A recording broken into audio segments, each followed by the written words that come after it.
doing I'm going to call it a grammar focus. I don't like using the word grammar very much, but we're going to be doing a focus today on something called state and action verbs. And this is quite useful for your accuracy in producing English, because it's an area that people can quite often make mistakes with. So we're going to go over what they are, how to identify them, how they're used, and I've got some exercises for you to try, okay? So what do I mean by state and action verbs? In grammar books, they're quite often called action and non-action verbs, and I really don't like that description because every verb is some kind of action, right? It's just maybe more static or not. So I like to use the word state and action because I think that makes it a little bit easier to understand. Basically, there are some verbs which we can never use in a continuous structure. For example, the present continuous or the past continuous or the present perfect continuous. And that's because of the nature of their meaning. Yeah. So this is what I mean, like we're calling it grammar, but if you think about it, it's really vocabulary, right? Like kind of like everything is vocabulary. So if a verb is describing a state or a way of being, then that suggests that this is a permanent thing. Now, of course, that permanence can change, right?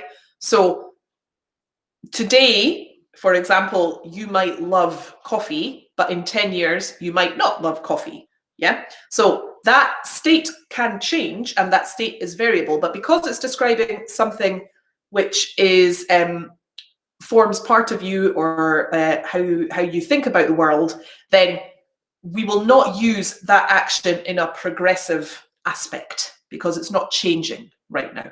Okay, so those kind of verbs are what we refer to as, or I refer to as a state verb. It's an established thing.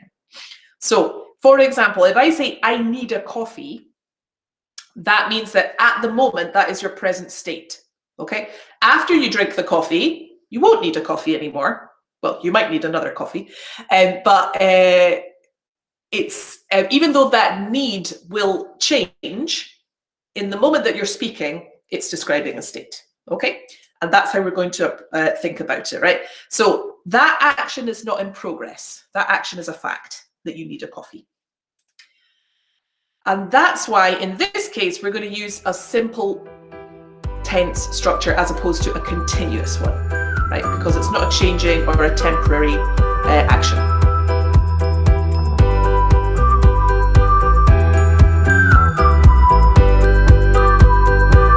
What I've got here, I have a selection of verbs, okay? And what I want us to do is change them into either what we would consider these state verbs, the ones that are describing something which is fixed, and which would be action verbs, right? So, for example, if I have the word kick, like kick a football, I think we can all safely say that that's an action verb.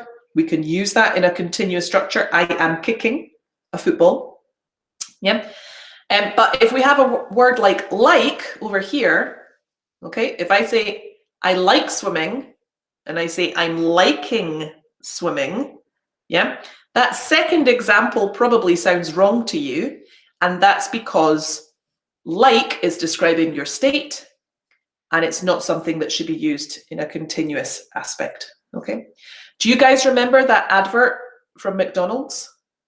The da da da da da, I'm loving it. Okay, as well as being very bad for your health, McDonald's is also very bad for your grammar, right? Because that is grammatically incorrect. We shouldn't say that.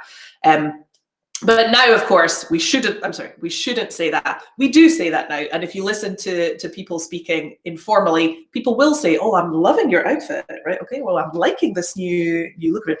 So that is changing, and the way we speak informally, it is used. But from a kind of exam perspective or an accuracy perspective, if you need to produce English for a more specific purpose, we shouldn't be using those verbs in a continuous form. Yeah. There are some verbs that can be both action and state. And that depends on the context that you're using it. So if you look at that second example I've put underneath here, I think education is important, and I'm thinking about buying a car. The word think in these sentences, in these examples, has different meanings. Yeah? So in the first one, I'm expressing my opinion. Okay? And in the second one, I'm considering doing something. Right? So these are two different functions that I'm expressing here. And because of that, in the first example, because it's my opinion, I can't say I'm thinking education is important because it's my belief, right? It's my opinion. So that's a state, it's established. But in the second example, I'm considering it. The action is in progress, it's developing, it's changing, right? So here I can use it in a continuous aspect. Okay.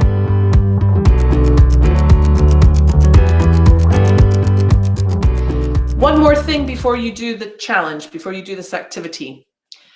Please be careful. Don't confuse what we're talking about here with state and action verbs with gerunds, because gerunds are different things. Yeah. So a gerund is not a tense structure, right? It's basically a verb which is functioning as a noun. So for example, being famous is hard, right? I don't have any auxiliary verbs here. This is just functioning as the subject of my sentence. I love cooking. My main verb is love. And what I'm doing with cooking is I'm making it an activity. I've turned it into a noun. Okay, so I could substitute cooking with it. I love it. Okay, the same here. I could say being famous, it is hard. Right? Many people needing help are pensioners. So again, the main verb is help. Many people needing, all of that is your subject, right? So this is a different thing to what we're talking about with state and action verbs, something being used in a continuous tense. You will always need to have an auxiliary of some kind, like I am swimming, I was swimming, I have been swimming.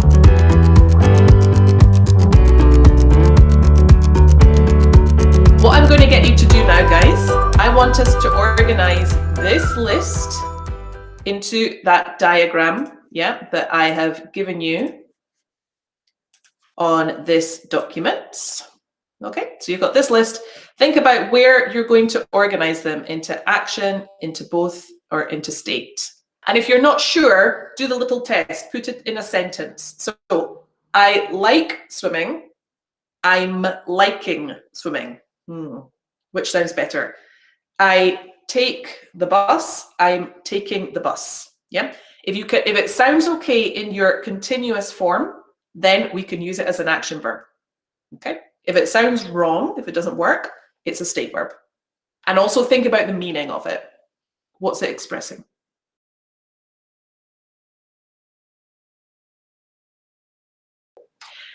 Answers. In our action section, these were all of the verbs that we should have had.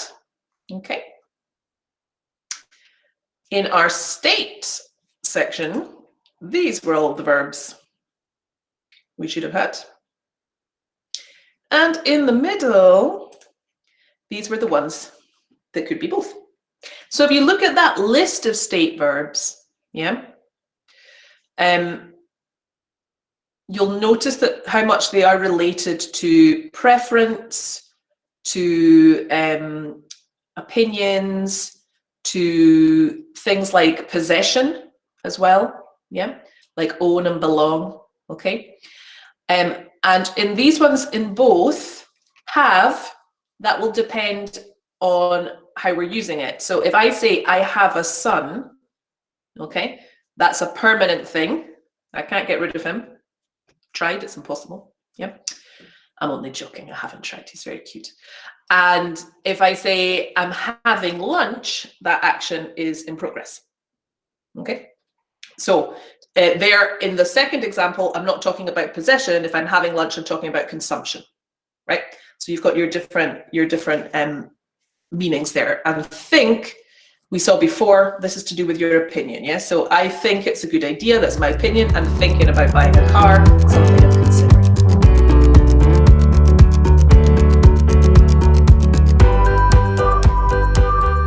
Let's do a little bit more practice. And we're going to think about whether these are action verbs, state verbs, or both. Okay. And then I'd also like you to do the next activity as well, right? So you're going to think about which sentence is correct. Okay. There might be some where both examples are correct. Yeah.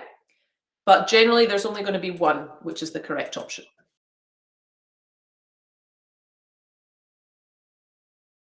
Okay, so enjoy was an action verb, right? Like I'm enjoying this class.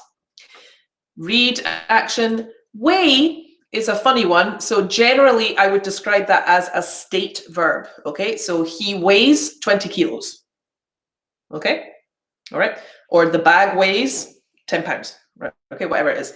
The only time you'd kind of use that in weigh, we can sometimes use it like to say, he was weighing in on our argument.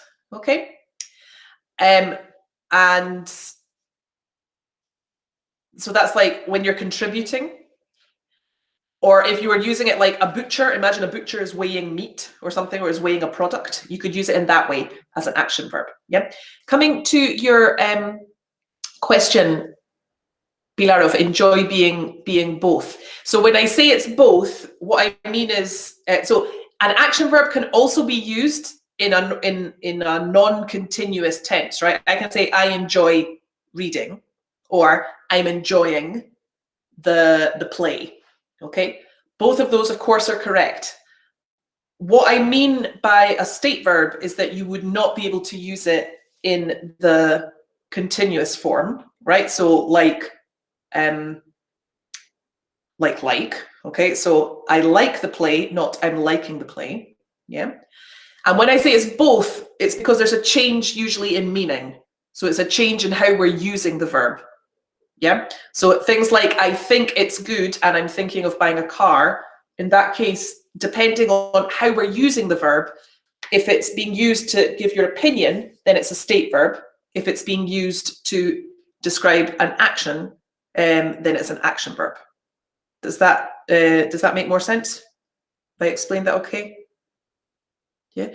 Is that all right? We'll look at more examples, and if there's any questions at the end, we can deal with them, okay? So feel is a good example of both, right? So I can say, I feel it's important, that's my opinion, or I'm feeling ill, or I'm feeling, he was feeling my arm, okay? So in those examples, it would be like an action verb.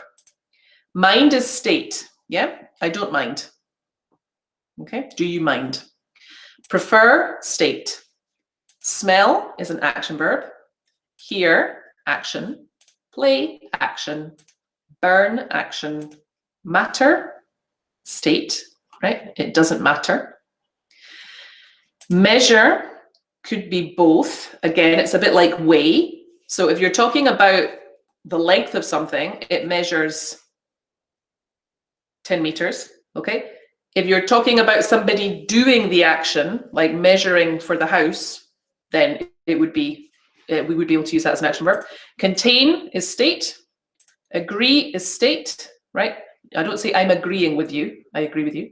Look is action and worry is action, okay? And then these ones here. So what I wanted you to do here was looking at these examples, thinking about which one was correct, and if there was any that could both be correct, okay? So let's look at our answers. The first one, guys, with these two, right? The correct option was, why are you smelling the soup? Yeah. If I say, why do you smell the soup? That suggests that you do it all the time. Okay. Like constantly. Why do you smell soup? Right. She was feeling his arm on her shoulder. She felt his arm on her shoulder. So in this case, the correct answer would be over here, like someone doing this. Okay. Right. I could, if I was feeling to see what the shape of something was like, then I could use it in a continuous form. But if I just have that feeling of a presence here, I would say he felt his arm. Are you having an English dictionary? Do you have an English dictionary? So if I say the first one, that's like, are you giving birth to an English dictionary? Yeah. Like, are you having a baby? Okay. What are you thinking about? What do you think about? So again, we're talking about right now. What are you thinking about? But if I wanted to use that second sentence, I'd have to say, what do you think about dogs?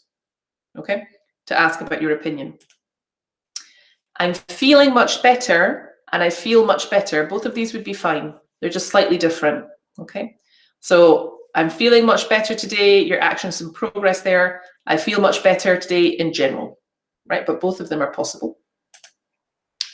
What are you looking at and what do you look at? So it's the same as this example over here. What are you looking at now? I'm not hearing you. I can't hear you, right?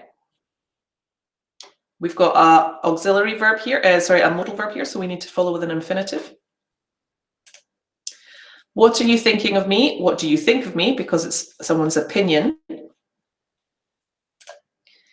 I'm feeling we should go home now. I feel we should go home now because I'm talking about my opinion. Okay, I believe, I think. This bread is tasting funny. This bread tastes funny. Okay, it's a fact. Oh, and that was my last one. Okay, so this bread is tasting funny. This bread tastes funny. It's a fact. Great. Okay. So I know this can be a little bit tricky, but I think the best way to approach it is just to think about the meaning of the verb and think about what you're expressing. And that's really the best way to be able to follow and get it correct.